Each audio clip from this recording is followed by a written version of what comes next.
Boardroom podcast from the Catalyst program with your guest Blake Miles and co-host Jacob Eccles, and we're joined by our guest today, Robert Hurst. How's everyone doing? Hey, doing well. How are you? All right, good morning. Happy long weekend for the and the memorial, for everything that I'm sure we'll get into. But I think my family and I connected real well yesterday, and definitely, we had a few minutes there to think about the Memorial Day weekend, what it's really about. Awesome. That's extremely important, especially in crazy times that we're living in. So today we're joined by our guest Robert, and Robert is a. Why don't you tell the audience about yourself, Robert? We'll Sure. let you explain yourself so I don't botch it and mangle it. Well, fair enough. I may do that anyway, but I'll go ahead and explain it. So I'm a 6-year Army veteran. I was medically retired in 2016, and in 2017 I joined the team here at Southern Methodist University. In my current role, I'm the Veterans Assistance and Outreach Coordinator. So I work with all our student veterans across campus to from cradle to matriculation. So initial conversations to, how can I help you after you graduate, whether that's writing your resume, finding a job, whatever I can do. Awesome. So how did you find yourself at SMU? That was one of the first questions I had because, it's always interesting to figure out how people end up where they end up. And at a nice college like that, and I'm always curious, and it's something an Army veteran ends up there. So how'd you end up there? That's a great question. And it was interesting. So I started off after I got out of the military. Like I said, I was medically retired, so the preparation for separation was a little bit quicker than initially what I thought it would be. Because from the day that process started, that med board started, I was out within 60 days. So my wife and I are kind of scrambling, trying to figure out what to do. We're up in Washington State. I'm a Southern boy, so I'm like a fish out of water. So we decided to come down here to Texas, and heard great things about the Lone Star State, about how they treat their veterans, and not disappointed in that. But I started off at a community college, decided to go back to school. Started off at a community college here in the Dallas area. And during that time, I was trying to find a job, which is challenging to do, or was then. And I just got lucky. I got really, really lucky. As a matter of fact, I actually interviewed for an IT role here, and my former boss, his name was Tony. He was an Army veteran as well, and he took a chance on me, and we saw a need here at the university for some kind of veterans advocate on campus, and he put me in that position, and we've grown it to where it is today. So you kind of like created your own role, or through with the help of Tony, you kind of created your own role. Oh yes, yeah, and that was an interesting process, and not just Tony. I mean, good Lord, everybody, top down here. I work in the continuing and professional education arm of the university, and everyone here just kind of supported that. What started off as more of a passion project, if you will, and to help my brothers and sisters, I always felt that need to do that post service, and man, it just caught on. It just caught on. There was clearly a need here, in the Dallas area for something from a good university like SMU is, some kind of foot in the door. And so once we opened that door, people just came crashing in. It's been great. Interesting. So I gotta rewind a tad about the medical separation Sure. because I don't think I've talked to a lot of people about that specific process. But now I'm Mhm. curious. What's the speed? You mentioned the speed of getting through that. What have you given any thought to why? You know, it's because it's one thing when you're getting out of the army. It's the Yeah. analogy I always use is like getting kicked out of an airlock from a space station. They're just like, hey, here, you got to go, dude. And I'm like, all right. Yeah. But so the med board, that's an entirely different ball game. You're kind of clawing tooth and nail to avoid that sometimes. So like, what do you think the speed comes from, and what's that process like for you? Well, I think it's unique to everybody. Mine, I was with the unit in Washington. We were getting ready to deploy, and I had lingering knee issues, and God, good Lord, I had done everything that the Army could throw at me. We had tried outside of just a complete knee replacement. We're getting ready to do our pre-deployment field exercise, and I went to my leadership and I was like, hey, I'm still having knee issues. I got to go see the doc. And I went to go see the doc again, and he said, I can't do anything else for you. Here's your med board. It'll start now. It was a bit of a shock to the system. I remember going home to my wife and telling her what happened.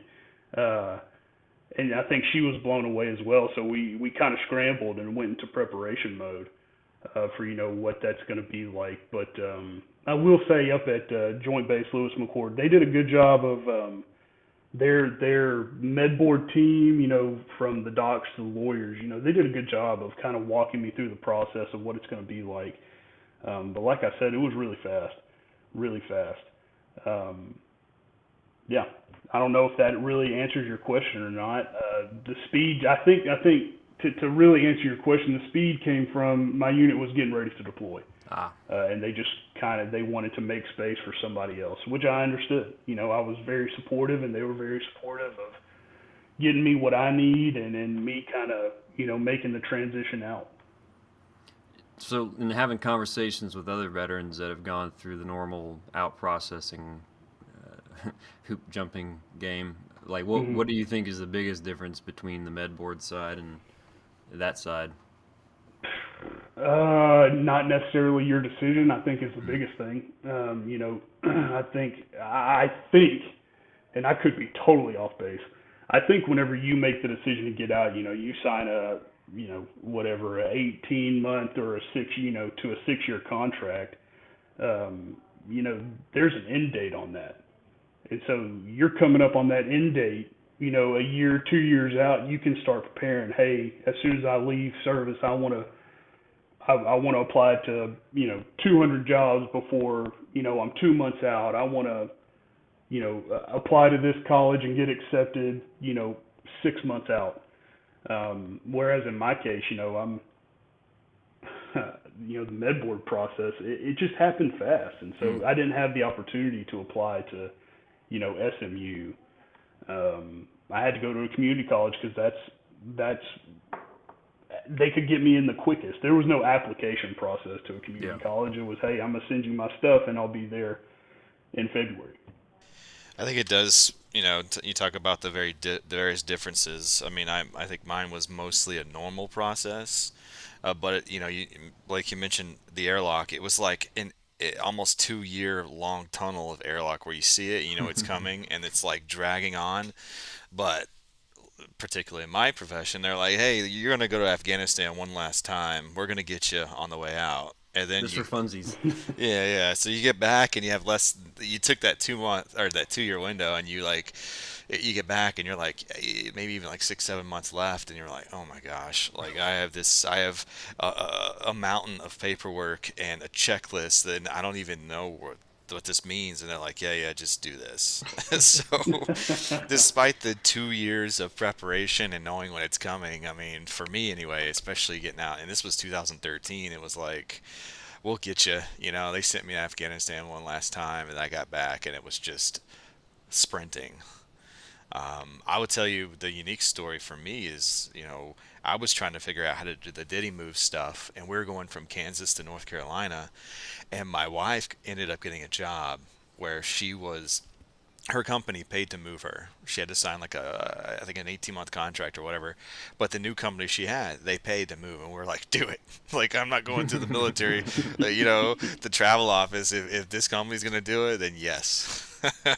So it was just, the military and the DoD, they're monsters, they're animals, and it's just a lot of a mountain of things to do, and it catches up no matter how much time you have.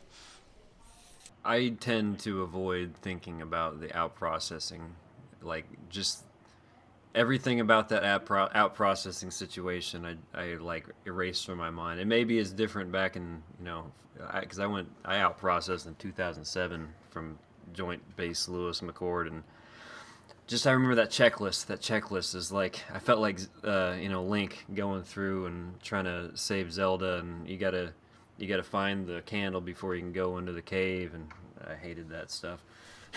I mean, I don't know, Robert. I went through like one of the first versions of TAP, and that was like they sent me Yeah. to an air. I was always on Army bases. I was always, I was an Air Force guy, but so they sent me to an Air Force base for TAP, which was McConnell, which is in Wichita, Kansas. And I was there for like several weeks, like off and on. And I just remember like I was like, well, it's just something I guess I have to do, and I couldn't tell you anything about it. Like I have so much literature from it somewhere around here. It's probably in a box unless my wife threw it away and didn't tell me. But I just remember going, man, there's no way I'll ever I'll comprehend this. There is drinking from the fire hose, and then there's whatever this is, and it was just like boom, we checked the box, get out, and I was like, all right. Got it. That's a good point, because that's whenever I went through, that TAP program. The one thing that stuck with me the most is, I think you're right about drinking from a fire hose. What was the point of it? I think is what I said time and time again. What was the point of that? We did. I specifically remember a resume building class, and I remember the instructor out there, and here I am, just a doe-eyed, kid listening to him. This is how you write your resume. It's going to be like 4 pages long, but everybody likes that because you're coming out of the military. Nobody likes a 4-page resume. What? I don't know. It's like the advice that they gave throughout the whole process was just terrible. Terrible. Well, So I don't know if it's gotten any better at all. Well, the consistency, I think, maybe was what you're talking about, right? So they were up front when they said create a master one that'll be 4 pages, but that target is 1 page with accomplishments. They actually had it right, like the one that I went through.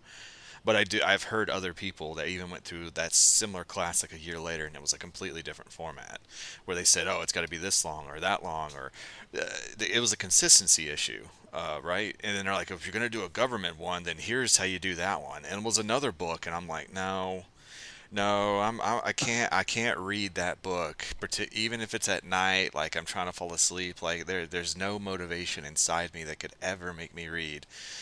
Like how to get a GSA job with a resume that's like 10 pages long. Like there's no way.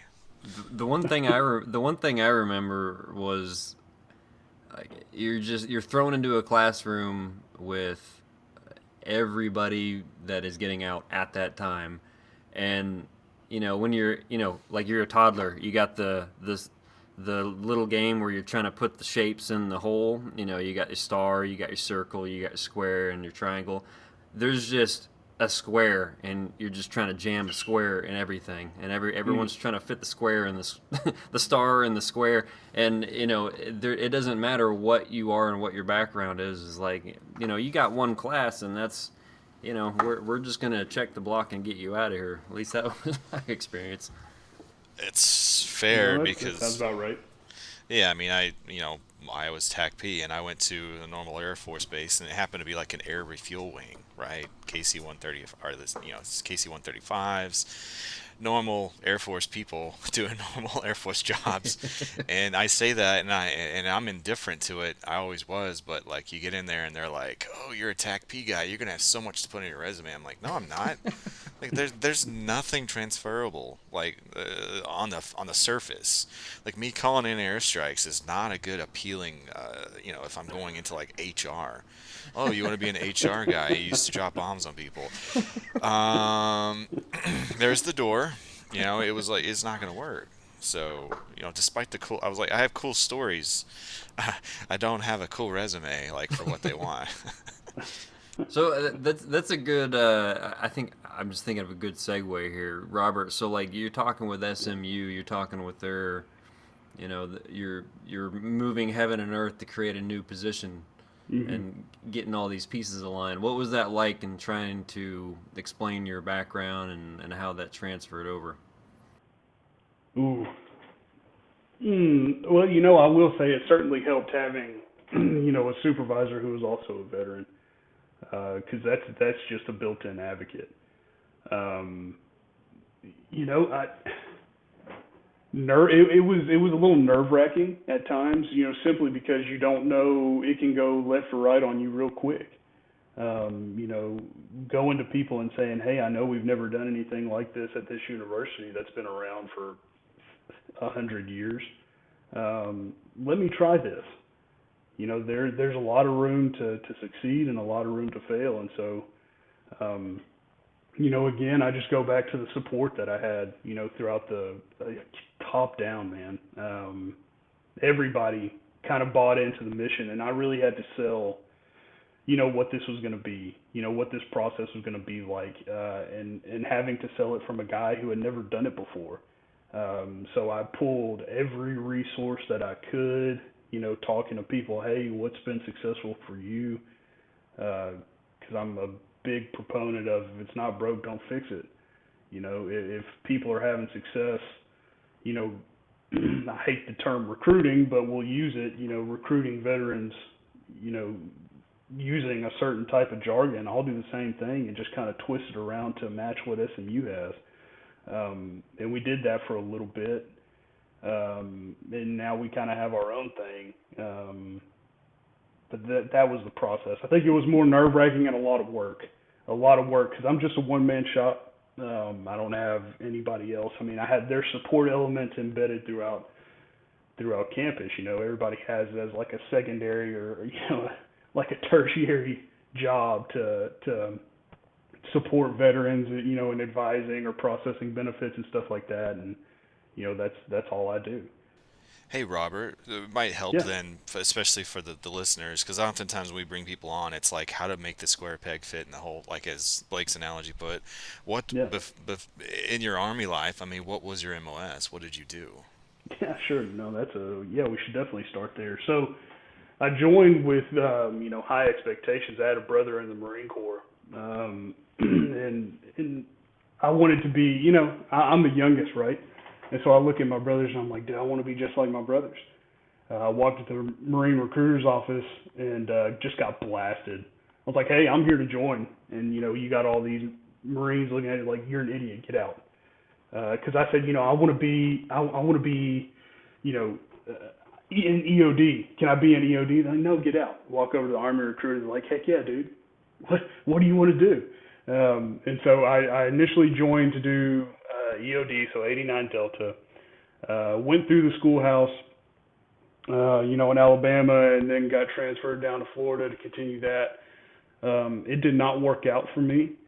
I got bounced out, and then made the decision at the time. There was a big push for intelligence, so I made the decision then to switch over. And so for the majority of my career, I was 35 Fox, so I was all source intelligence, and then worked inside of other elements inside of the intelligence community. Nice. Did you hold? So I guess I'm curious now. Then you ended up in the academic space. I mean, could you have? I did, yeah. By the way, going from EOD to intelligence was a very intelligent decision. I don't know. There's you just gotta say that, particularly in that period. All I remember about the EOD guys. Remember, I used to call in airstrikes. Was anytime there was a dud or was anything like that, those guys just hated us. They're like, we gotta go out there and get that. I'm like, well, you chose that career field. Good luck. It's a night op. Hopefully they're sleeping. But I'm curious. I mean, why not go to the intelligence community and stay in that space? It. I enjoyed that portion of my career. EOD is not like big army, right? Because it's just a small community inside of a small community. Um, so I had the opportunity to kind of do whatever I wanted to do, which was great. Um, and to be just totally honest, whenever I joined, they waved the big check in front of my face. Hey, look at this massive signing bonus. And I don't know, something about intelligence really kind of stuck with me. The mission and what they do, and kind of behind the scenes type work. I don't know, and I really love the moniker Silent Professional. I was told that by my captain at the time. He was like, yeah, I think their thing is Silent Professional, and I was like, oh, that's perfect. That's what I am. I'm not a big talker. I just want to go and do my job and make sure I do it well, and then move on. And so that I think that was the most attractive thing to me. Yeah, absolutely. Yeah, I mean, Army guys like aviation and EOD, you guys, actually had sideburns and things like that. I mean, I was working with mostly infantry my entire career, so I always thought that was funny. But I think the EOD guys, when you said Florida, they go to Eglin, right? Down there. Yeah, yeah, yeah. I was down at Eglin for just at a year. Yep. It's an Air Force base for all you guys out there. That's why we convert them. That's why they come out with sideburns and long hair. Let me tell you something. I had never, not one time, I lived in a hotel. Like Eglin had taken the hotel on base and transformed it into a barracks. And so I just thought it was so cool that my barracks room key was a plastic card, just a swipe card. I thought I was living the high life. The DFAC or whatever y'all's equivalent is. They take your plate off the table. I was like, what is this wonderful place? Eglin was fantastic, and Dustin's right there. So for a young 20-year-old making way too much money, it was a wonderful place to be. Yeah, I was at Hurlburt Field right down the road for different training. That's where they used to have it. They still have the schoolhouse there for TAC-P, but I don't know, man. Every time I think about that, I always remember everyone asks me, if I had fun there, and I am not really. I don't like you like the beach. No, the sand really hurts when you're running on it, and then you're going into the swamp, and then you're coming back out to the sound, and that's how they clean you off, is they get in the dirty sound water. So for me, I guess experience was a little different, but they had good food.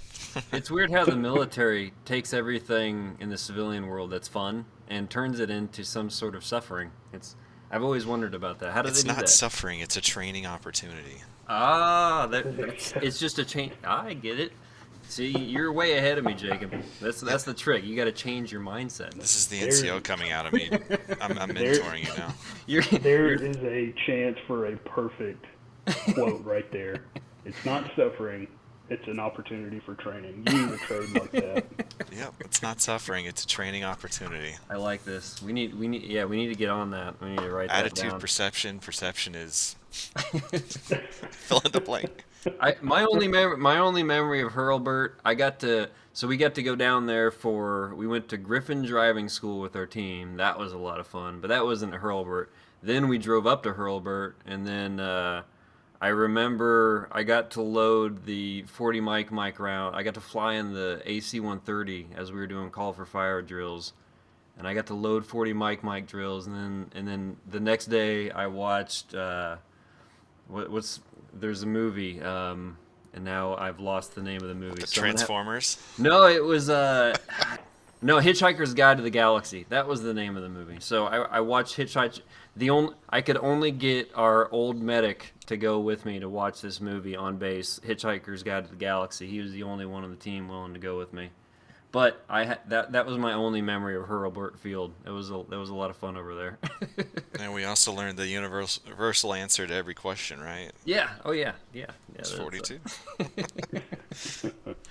So I'll roll on to my next question, and I think this is one of the important ones because it comes from, the underlying thesis of the Catalyst program and why we operate and how we operate is, Robert, what was your why for joining the military? I think you kind of touched on it, but expand on Yeah, it. Why did you join? What was your reasoning? How does that transfer into what you're doing now? sure. So, yeah, ultimately it kind of landed on, like I said, I had a brother in the Marine Corps who then transferred over into the Army, and so Um, I think that was a mass appeal to me. Also, straight out of high school, I did what most kids do, and I went to college. And college just was not my thing at 18, 19 years old, and kind of floated around for a little bit, trying to figure out what in the world am I going to do, with my life. And, you know, talking to my brother, seeing the things that he was, getting to do and the opportunity to do certain things, really appealed to me. I was proud of his service, and so I kind of wanted to be a part of that. And that military tradition runs, relatively deep throughout my family. With my grandfather and I believe my great grandfathers both serving. So just kind of wanted to take a crack at it, and I took a big crack at it. My first contract was my only contract. I mean, I jumped right into the pool and just signed a 6-year contract. And so I think that would be my why is, like most young brothers, I kind of wanted to be like my older brother and do that. But do it my own way. Because there's one thing I forgot to mention whenever you asked the question of why did you choose Intel? I was also told, and they were not wrong, the Intel community promotes quickly. And that is something that, points were low at the time. I wanted to get into that. I was ready to move up. I was ready to move up because I joined at 20 years old, which isn't old by any means. That's still very young, but I think in the military, especially in the Army, you're getting there. You're Yeah, getting there to be an old man. late 20s, Um, man. You're middle aged. They're so, phasing you out into the office. Well, hell, that's in right. basic training at the age of 20, you're like the wise sage sitting in the corner meditating. Yeah, The you're the elder rope. statesman. He's the Yeah, rope. He's gonna have the rope. yeah. So, there you go. That's my why for why joining. And I separated from service, and I still had that. Jacob, you said something about that old NCO mentality. I never got out of that as far as caring for service members. I don't care what branch you're in. I just want to be helpful. In whatever fashion I can help. And so that translates to my job. However I can help, if it's, just talking to you about whatever you have going on, if it's figuring out what you want to do moving forward with your life, whatever, I'm here for it. So, do you think since you've gotten out, since you've separated, has Mhm. that why well, it's hard to ask after you've gotten out, but like has the why evolved at all since the moment you joined from the time you are now? Like looking back, how that why has developed out in the years. Oh, man, that's a deep question. I like deep Um, questions. That's how I think. Otherwise, I would no, I would be useless on here. no, I appreciate it. I don't think it's something that I've really reflected on a whole lot. I think my my goals have shifted. Because whenever I got out, the immediate thought was, how do I make money? How do I support my family? We're a young family. I have a wife and 2 boys. How do I support that family? Um, and then going through the college process, I think this is what really drove it for me. Going to a community college because I thought that was my only option. Coming out of the military, not having been in college for 7 years at that point, I was like, I can't jump into a traditional, a university. I need to go to a community college and really kind of, get those chops back. But I didn't. I didn't need to do that. And so, I did finish out. I got my associates at a community college and then transferred over to a 4-year institution and got my bachelor's degree. And, you know, during my time at the community college and then I started here at SMU, I was thinking to myself the whole time, what a waste of time community college was for me. A great experience, no doubt, but it was a waste of time in the fact that I was using my benefits and not maximizing my benefits. And so I think that kind of shifted my attention a little bit to helping others not make that same mistake, because I viewed that as a mistake. I didn't need to spend 2 years at a community college to get my associate's degree like I was told I should. I could have spent 3 years at a four-year institution, a university, and got my bachelor's degree and still have, GI Bill left over to tackle a graduate degree or, do whatever with. Um, yeah, in that regard, I guess it does. I feel like I'm talking a lot. It did kind of shift. You know, I want to help others not make, this the same what I view as a mistake as I did.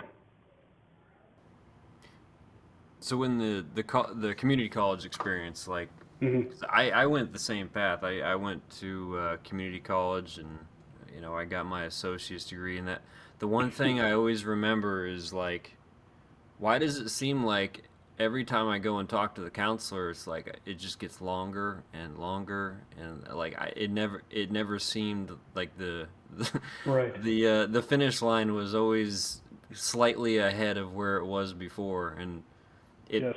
yeah, I don't. Yeah, I don't know. Talk about that for a second, because you're in the college world, and Yeah. I know it confused the hell out of me.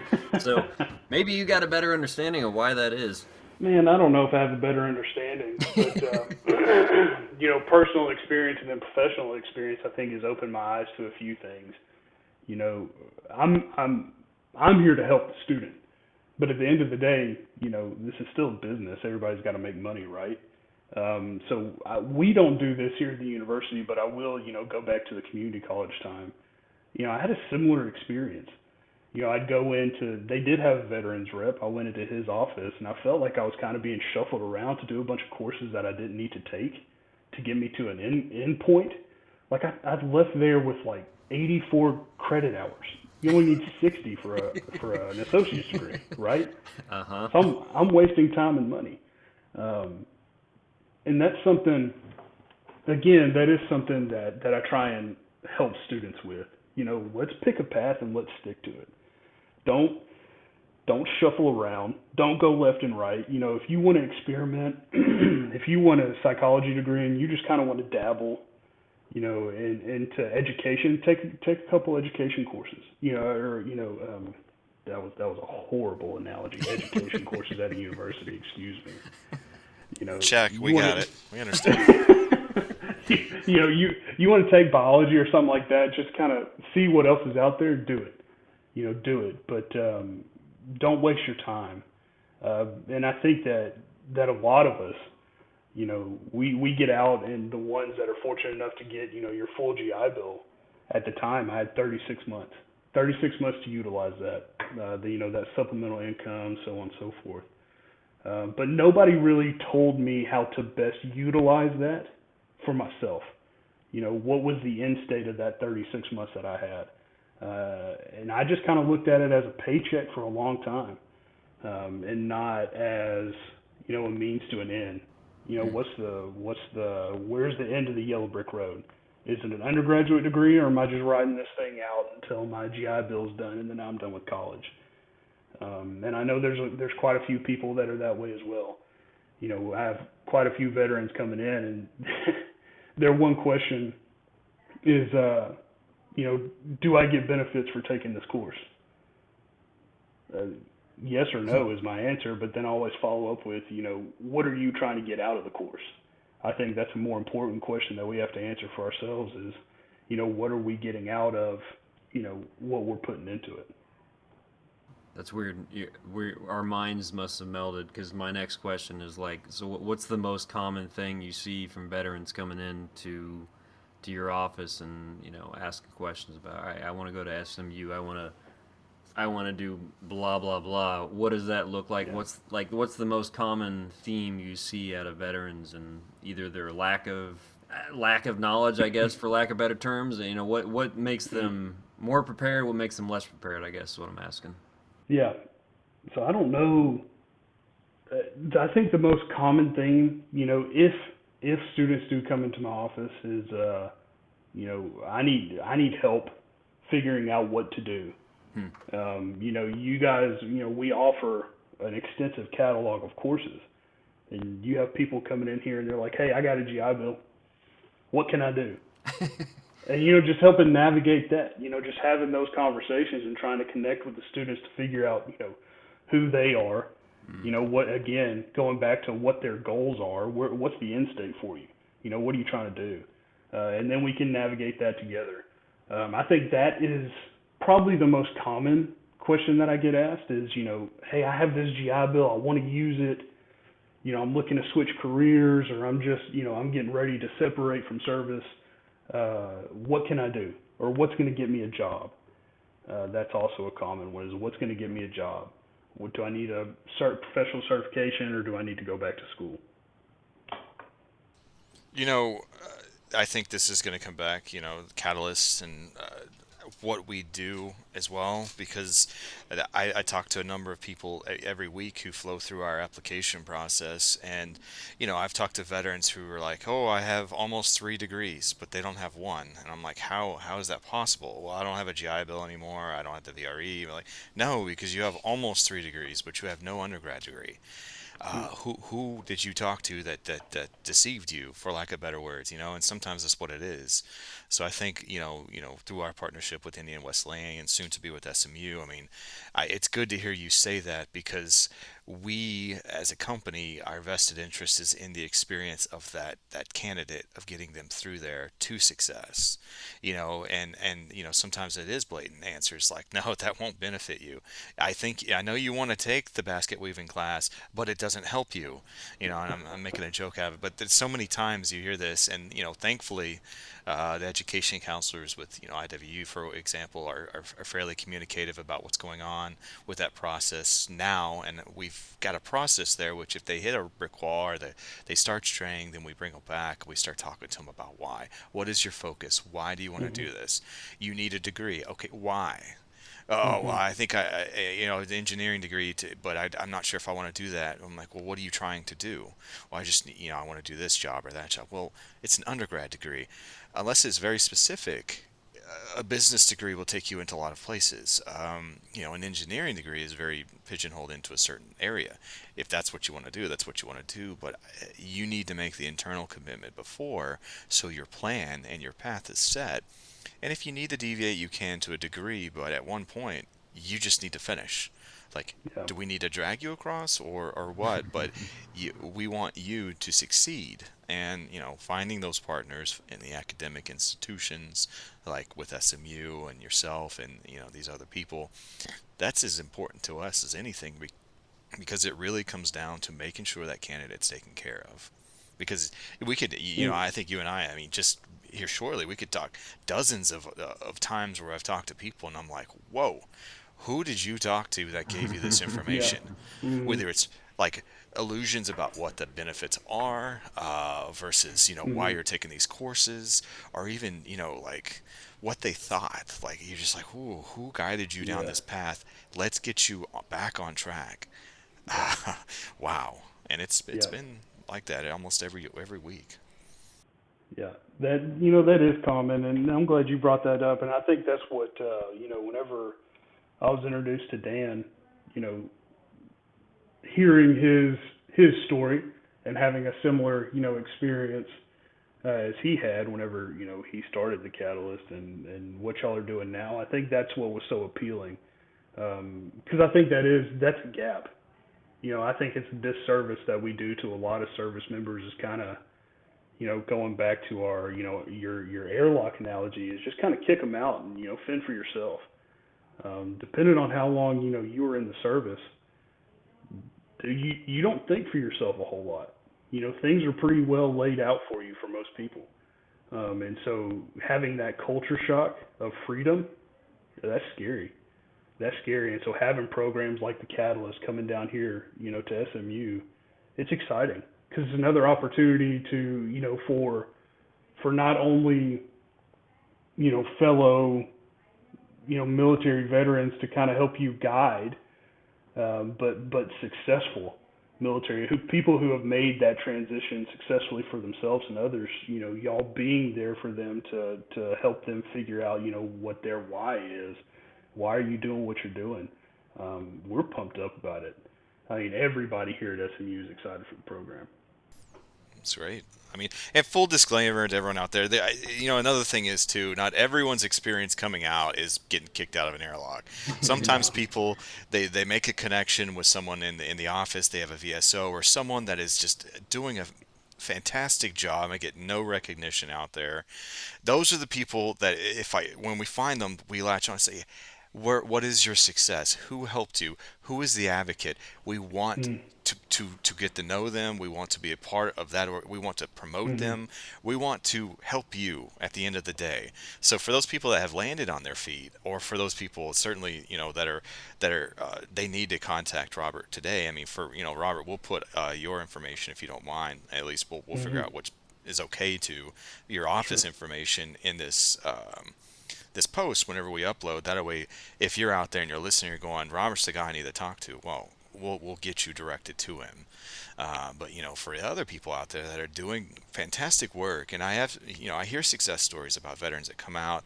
They actually they're not underemployed. They're employed, and they do well. They are the minority in this percentage, yes, but for those people, we definitely want to connect and commend them for the work that they do as Mm. well.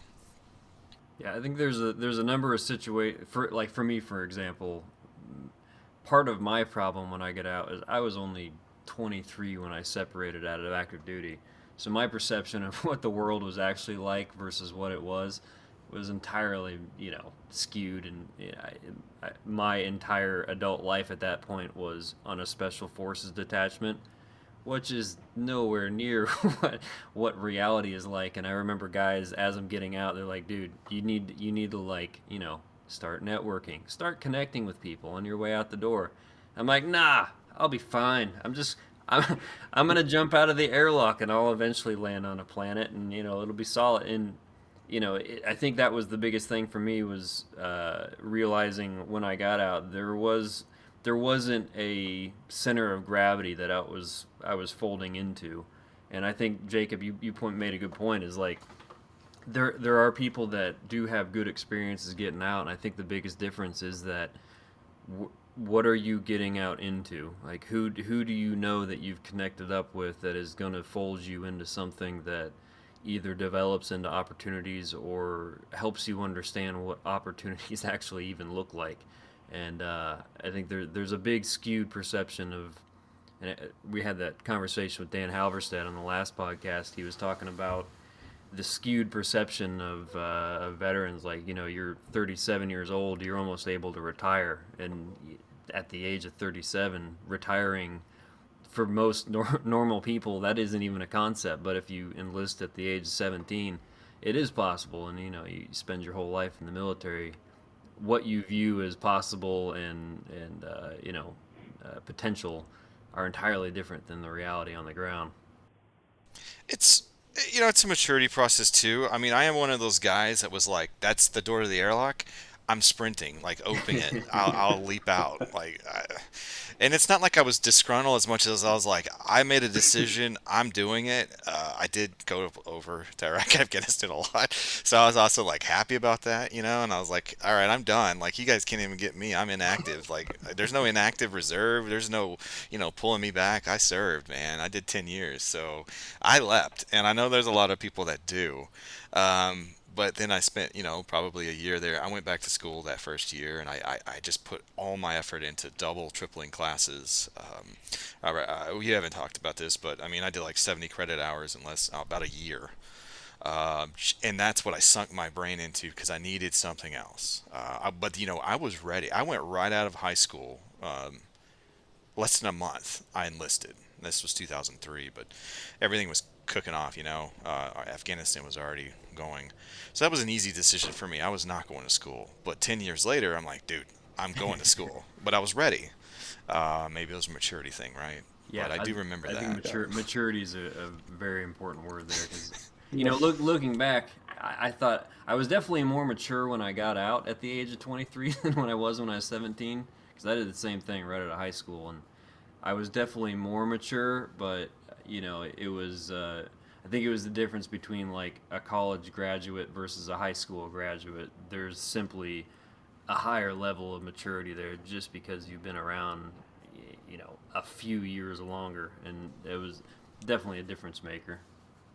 Robert, what were you gonna say? I don't recall. Dude. I'm listening to you. My Make bad. I great didn't. points, Jacob. No, no, no, dude. I didn't You're. want you to lose it. No, you're good. Everything you've been saying is so well said. I'm like, this is great. This is great. I'm just listening to it, man. All right, I got my third question that I wrote down. Unless Jacob, you got something else you want to throw at him? Well, except for the part where I jumped out of the airlock. Like, I wouldn't recommend doing that. Like, don't just cut the cord and let out. Close your eyes and smiling the whole time. Like, when I finally landed, it was a little rough. But I mean, as long as people are motivated and they know what they want to do, and then they curb their attitude. Because I will say that when I left in the final year, I was very I was rough because I just come back from Afghanistan, but I had made my decision and I was happy. And I think, for all those people out there listening, not sure what to do, once you make it, make your decision and go with it, and just Mm. understand that you will carry on. So, And if it isn't the like when you decide on a path and you start moving down that path, if it's not the right path, you'll learn lessons along the way regardless of, if it ends up the way you wanted it to end up. The lessons you learn along the way will help you in other ways in determining your path. And I know for me it took me a while to figure out that even though the path doesn't end up the way you want it to, the lessons along the way are still valuable, and you can convert them into other things, and avoid the pain and suffering that is inevitably going to come. yeah, man, Joe Dirt says life's a garden digger, right? Like, it's an experience. You Elders can say. either make it be miserable, or you could, enjoy enjoy working in the garden. I don't know. I mean, that Absolutely. analogy is I still like hilarious, that. I like that. but it works. It Oh yeah. does. You get Attitude is really important. you get your hands dirty, you learn a lot. No other way about it. So all right, I'll throw this last question, Robert. So Yeah. if, in the entire process of your transition from the Hmm. that airlock moment to now, what would you Hmm. say is the most translatable skill you've found converts into the civilian world? Ooh. I think there's a few. I think there's a few. Being in that intelligence community, we brief a lot. Mm. I'm standing up in front of people who are twice my age, three times my age, and outrank me by a mile. But I'm the one up here telling you what you need to know. And if you boil that down, the ability to talk to people and be comfortable in those what are traditionally uncomfortable settings. I think that was the most translatable skill and has probably gotten me the furthest, in my educational and professional and personal, life, is just being able to talk to people, regardless of who they are, if they're not saying anything bad about anybody, please, but from a homeless person to a CEO, you treat everybody the same, right? And going back to the intel community, that's kind of how it was. Rank was just the thing you wore on your chest. Nobody cared. It didn't matter that I was briefing. Speak to everybody with respect, but it didn't matter that I was briefing. A two-star general. That essentially take the rank off you talking to somebody. Man to man or whatever. And I think I carried that most. And then I guess the other one would writing. Mm. Writing was very important. Um, in the military, being able to write appropriately, uh, I think that was the most translatable skill going into college. Because I mean, good lord, I spent what feels like hundreds of thousands of hours in front of a computer typing away, writing white pages. Those things translate. In the moment, I'm like, good God, why am I doing this? Nobody's going to read it. Nobody cares about what I I'm read it, saying. Robert. I read it. I appreciate you. I knew there was going to be a Blake out there somewhere in the world that would read it. But, those things translate. Those things translate. And I didn't see it then, but I see it now.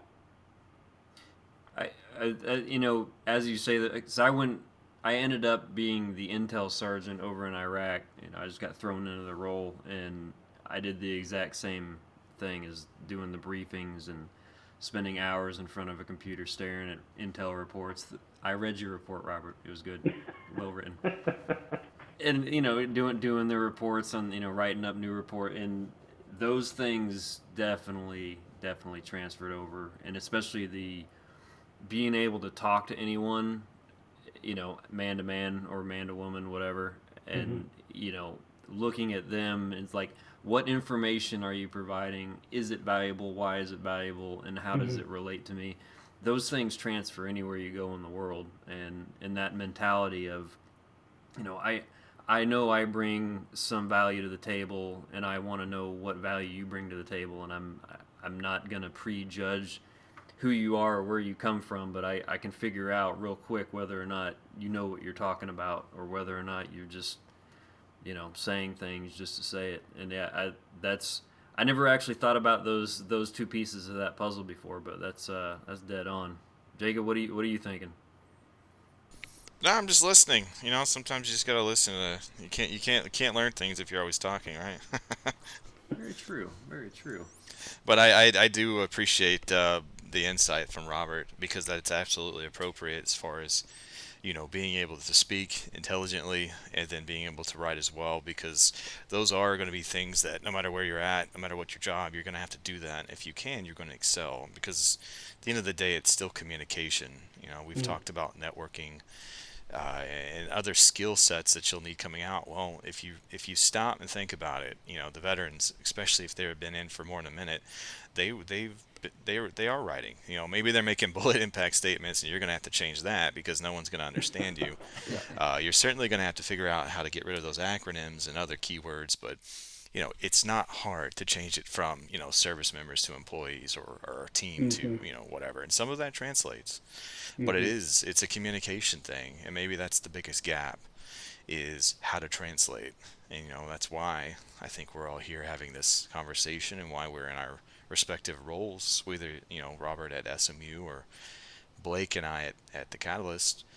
We're the interpreters. That's what we're going to try to be. But we're also helping you guide, as a mentor, whatever we can be, whatever we do to help you, you know find that success post military. That's what we're about.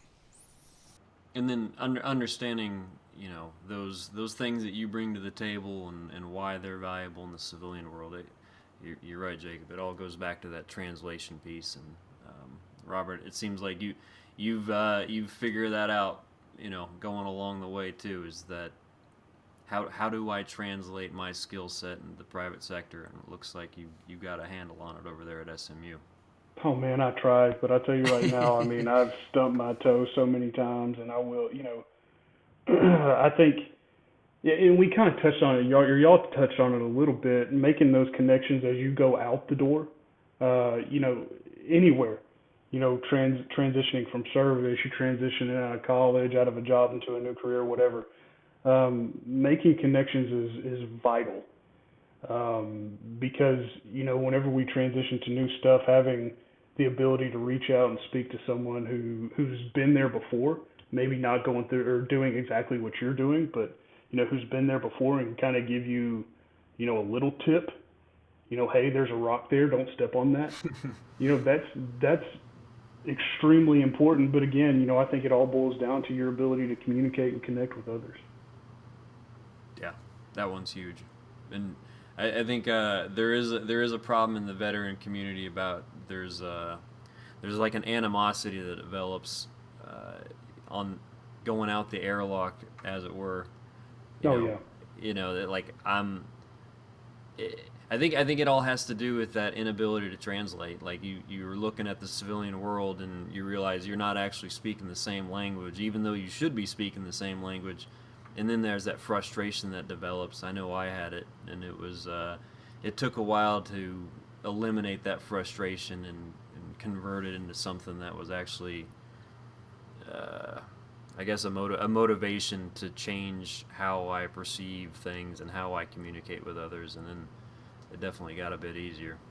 Well, I think we're kind of reaching a good point here where we can start wrapping things up. I don't know, Jacob. You think of any other questions you got for Robert?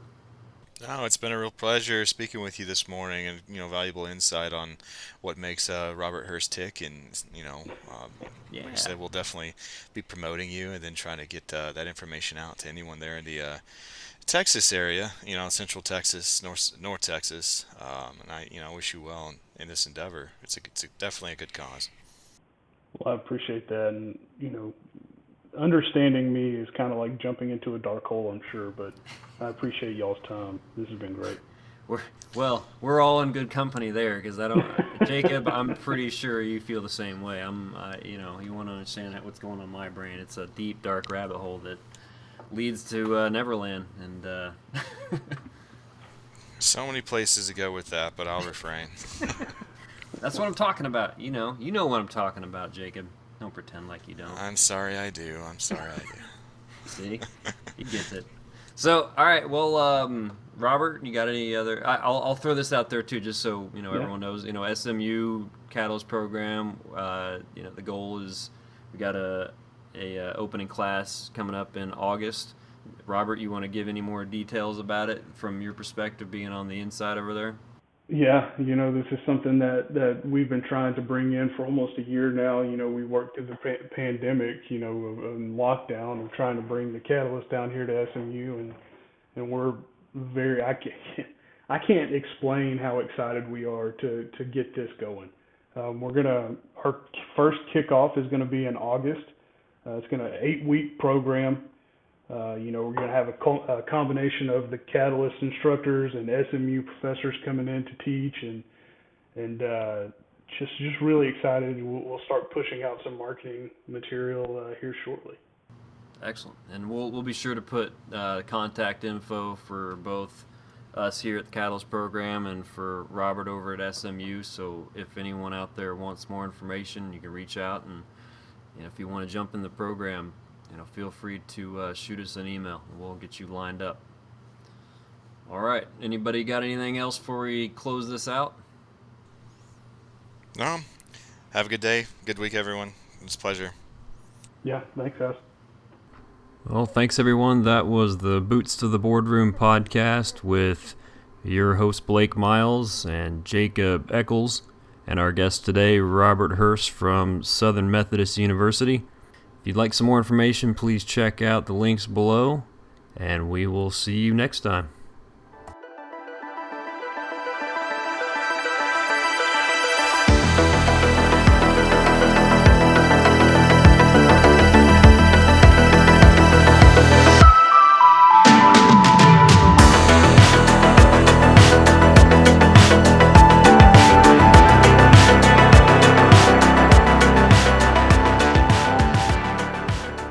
If you'd like to learn more about the Catalyst program and possibly attend one of our classes, please visit us at thecatalystprogram.org.